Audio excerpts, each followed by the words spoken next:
Hello, boys and girls. This is Miss Debbie again with Chapter 3 of Gifted Hands, the Ben Carson story. The dumbest kid in 5th grade. Hey, dummy! Ben looked up. Dummy was the nickname his new classmates had given him. Another 5th grader laughed at Ben's instinctive response. Ben Carson is so dumb. Ben shrugged and tried to act like he didn't mind. He didn't like being called dumb. Who would? But he figured what the students said was true. After all, he heard it every single day. Ben Carson is the dumbest kid in 5th grade, his classmate continued. Ben looked the other way. He wasn't in the mood to argue. Hey, Carson's the dumbest kid in the world, someone else called out. Now, wait a minute, Ben thought. I know I'm dumb. I have plenty of test grades to prove that. But somewhere in the world, there has to be somebody dumber than me. It was time to draw the line. I'm not the dumbest kid in the world. You're too. I am not, Ben insisted. Couldn't be anybody in the world dumber than you are, Carson. The two argued back and forth until the teacher called the class inside. Later that afternoon, there was a math quiz. And afterwards, the teacher instructed each student to pass his test to the person behind him to correct it as the teacher called out the answers. Oh, Ben knew what was coming next. Each student would have to report his or her score to the teacher out loud. Ben stared with disgust at the big fat 0 at the top of his paper. When everybody finds out that I'm what I made on this quiz, he thought, they'll never let up. That's when Ben began to scheme.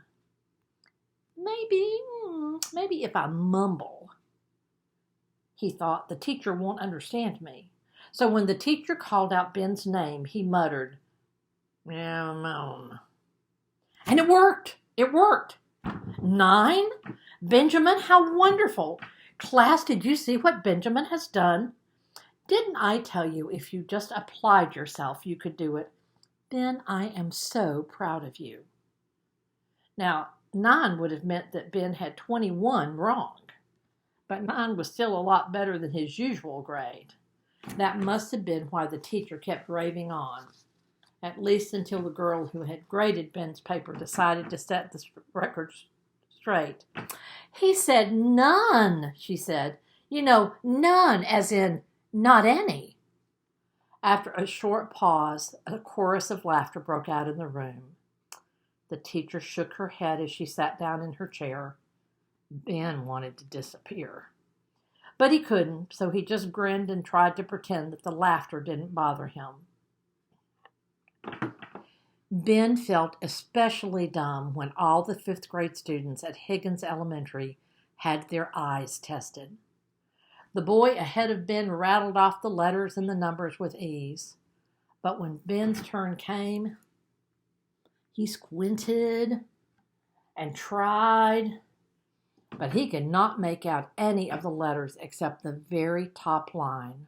Oh my, he was so embarrassed. He couldn't even read an eye chart right. No wonder the kids call me dummy, he mumbled.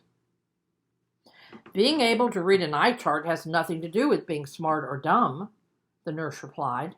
You just need glasses. Shortly after that, a doctor fitted Ben with glasses. Your vision is so bad, the doctor said. You almost qualify to be handicapped. Wearing glasses changed Ben's life. When he wore them to school, Ben could not believe the difference. He could actually read what the teacher wrote on the board, even from the back of the room.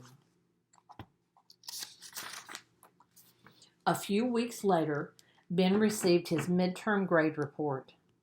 He was not surprised to see an F next to most of his subjects. His brother's report card looked nearly the same. When Ben got home, he dropped his grade card and his books on the table, hoping his mother would not see the report card until after he was in bed. That didn't happen. Benny, is this your midterm report? She asked, looking over it carefully. Yes, ma'am, Ben replied, but it doesn't mean much. No, Benny, she replied. It means a lot. If you keep making grades like this, you'll spend the rest of your life sweeping floors in a factory. That's not what God wants for you. Sonia pulled Ben and Curtis close to her and looked right into their faces. Boys, I don't know what to do, but God promises in the Bible to give wisdom to those who ask. So tonight, I'm going to pray for wisdom. I'm going to ask God what I need to do to help you. Ben and Curtis didn't know what to think about their mother's words. Had she gone off the deep end? Did she really think God was going to tell her how to help them get better grades?